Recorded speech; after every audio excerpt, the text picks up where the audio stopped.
বিসমিল্লাহির রহমানির রহিম। আসসালামু আলাইকুম। কেমন আছেন আমার প্রিয় বন্ধুরা? আশা করি যে যেখানে যে অবস্থানেই থাকুন না কেন অনেক অনেক ভালো আছেন, সুস্থ আছেন। আমিও আল্লাহর অশেষ রহমতে আপনাদের সকলের দোয়ায় আলহামদুলিল্লাহ ভালো আছি। কাছে দূরে দেশ ও দেশের বাহির থেকে যে যেখান থেকে এই মুহূর্তে আমার এই ভিডিওটা দেখতেছেন, আমার এই ভিডিওটার সাথে যুক্ত আছেন তাদের সবার প্রতি রইল আমার মন থেকে অনেক অনেক দোয়া এবং আন্তরিক ভালোবাসা। তো বন্ধুরা, আজকে অনেক ছোট্ট একটা ভিডিও নিয়ে আমি আপনাদের সামনে হাজির হয়েছি। তো ভিডিওটা সম্পূর্ণ দেখার জন্য অনুরোধ করছি। আশা করছি ভিডিওটা অনেক ভালো লাগবে। তো ভিডিওর শুরুতে একটা রিকোয়েস্ট, সেটা হলো লাইক। এই লাইকটা যদি আপনাদের কাছে না চাই তাহলে তো দিবেন না। সে কারণে এটা চাইতে বাধ্য হই প্রতিদিনই। হয়তো আপনারা শুনতে শুনতে বিরক্ত হয়ে যাবেন। তো যারা সবসময় এই লাইকটা দিয়ে ভিডিওটা দেখেন হয়তো তারা বিরক্ত বোধ করবেন, যে বলবেন যে প্রতিদিন লাইক দিয়ে ভিডিও দেখি তারপরে আপু কেন এত লাইকের কথা বলেন। তো আমার প্রিয় আপু ও ভাইয়ারা যারা নিয়মিত আমার ভিডিওটা লাইক দিয়ে দেখেন, তাদের উদ্দেশ্য করে এই লাইকটা কিন্তু আমি চাই না। তো তাদের কাছে লাইক চাইলেও দিবেন, না চাইলেও দিবেন, সে বিশ্বাস আমার আছে।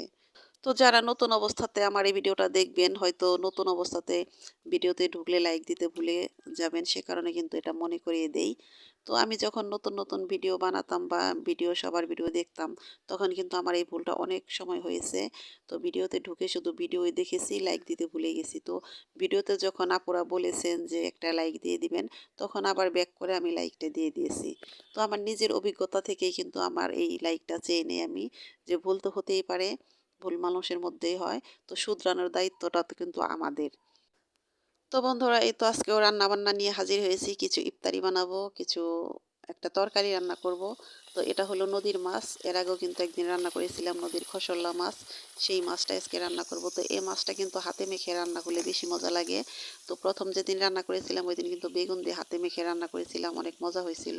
তো আজকে আর এটাকে আমি হাতে মেখে রান্না করব না। তার কারণ হলো এটা ফ্রিজে ছিল। ফ্রিজে মাছ কিন্তু না ভেজে রান্না করলে আমার কাছে ভালো লাগে না। তো একটু হালকা করে ভেজে তারপরে এটা আলু আর টমেটো দিয়ে রান্না করব। তো রান্না করতেছি আর ভাবতেছি যে এই মাছটা মনে হয় যে পাতলা কোনো তরকারি দিয়ে রান্না করলে বেশি ভালো লাগতো। যেমন বেগুন, সিম এগুলো দিয়ে যদি রান্না করতাম তাহলে খেতে বেশি ভালো লাগতো। তো আলু আর টমেটো দিয়ে রান্না করেছি, আমার কাছে অতটা ভালো লাগেনি। তারপরও ওই সিজনে কিন্তু আলুটা আমার অতটা খাওয়া হইতেছে না। আলু আর টমেটো দিয়ে তরকারি রান্না করলে কিন্তু অনেক মজা লাগে। তো আমি আলু আর টমেটো দিয়ে তরকারিটা রান্না করেছি, ঠিক আছে। মাছ কিন্তু নদীর মাছ, তারপরও আমার কাছে মনে হয় যে মাছের চেয়ে যে আলু আর টমেটোর যে ঝোলটা সেটা খেতে আমার কাছে বেশি ভালো লাগলো। আর এই আলুর তরকারি কিন্তু ভালো করে কষাতে হয়, অনেক সময় নিয়ে এই তরকারিটা কষাতে হয়। এটা যত ভালো করে কষানো যাবে তত কিন্তু ভালো লাগবে। তো বন্ধুরা, কিছু কিছু তরকারি আছে কিন্তু এগুলা কিন্তু ভালো করে কষাতে হয়। তার মধ্যে একটা হলো আলু। এই আলুটা যত ভালো করে কষিয়ে নিয়ে রান্না করা যায় তত কিন্তু খেতে ভালো লাগে। আবার কিছু কিছু তরকারি আছে অতটা ভালো করে কষানো যায় না। কষালে কিন্তু তরকারির কালারটা নষ্ট হয়ে যায়, যেমন সিম, বেগুন, লাউ এগুলা কিন্তু বেশি সময় নিয়ে কষানো যায় না। এগুলো পরিমাণ মতো কষাতে হয়, তাহলে কিন্তু এটার কালারটাও ঠিক থাকে, খেতেও মজা লাগে। তো আমার তরকারি রান্নাটা শেষ। এবার আমি কিছু ইফতারি বানাবো। তো আজকে ইফতারিতে বানাবো হলো বেগুনি করব, আর ডিমের চপ, বড়া আর বুট ভুনা করব। এই হলো আজকে আমার ইফতারি আইটেম। তো আমি কিন্তু প্রতিদিন ইফতারি বানাই না। তো ৩ দিন আগে মনে হয় যে ইফতারি বানিয়েছিলাম। তো এই রমজানে আজকে হয়তো রমজানের ১২টা। তো এই ১২টার মধ্যে আমি মনে হয় যে ৩ দিন ইফতারি করেছিলাম, বানিয়েছিলাম। আর বানানো হয়নি। আর ইফতারি বানাতে আমার ভালোই লাগে। এই যে আমি যে সব কিছু রেডি করে নিয়ে বানাইতেছি, রান্না করতেছি, আমার কিন্তু অনেক ভালো লাগতেছে। কিন্তু এটা খেলে আমার ভালো লাগে না। ইফতারির পর শরবত খাওয়ার পর, কিছু ফল খাওয়ার পর যখন আমি ইফতারিটা খাই তখন কিন্তু আমার একটু ভালো লাগে না। সে কারণে এটা যত কম বানানো যায় সেটাই চেষ্টা করি। তো সত্যি কথা বলতে শুধু তানভীরের জন্য আমার ইফতারিটা বানানো হয়, কারণ ওর জন্য তো বানাতেই হবে।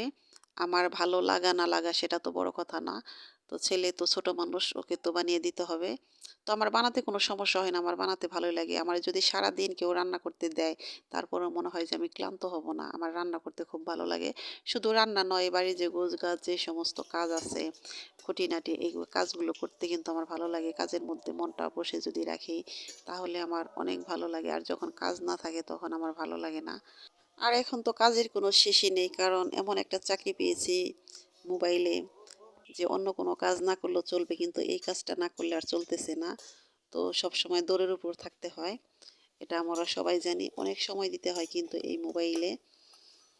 তো অনেক কষ্ট করতে হয় একটা ভিডিও বানাতে, একটা ভিডিও এডিটিং করতে, একটা ভিডিওতে এই যে ভয়েস দিতে, ভয়েসটা দিতে আমার কাছে বেশি সমস্যা মনে হয়। তো বন্ধুরা কথা বলতে, বলতে কিন্তু আমি ভিডিওর শেষ পর্যায়ে চলে এসেছি। এখন আমি ভুট্টা ভুনা করব। তো আমার বেগুনি ভাজা শেষ, তারপরে ডিমের চপ ভাজা শেষ, বড়া ভাজা শেষ, তরকারিটা আগেই রান্না করেছি।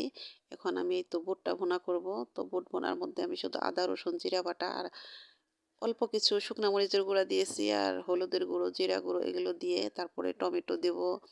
তারপরে যে মসলাটা উম গরম মসলা গুঁড়া করে রেখেছি সেটা দিয়ে তারপরে নামিয়ে ফেলবো।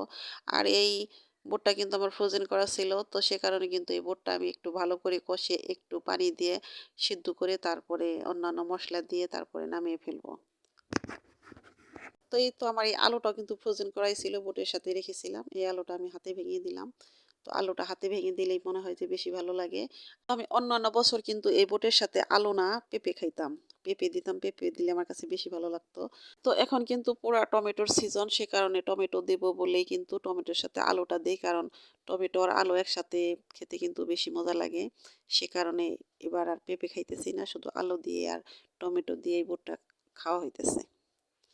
তো বন্ধুরা জানি না কোন কোন প্রাণপ্রিয় বন্ধুরা এখন আমার এই ভিডিওটার সাথে আছেন, আমার এই ভিডিওটা দেখতেছেন।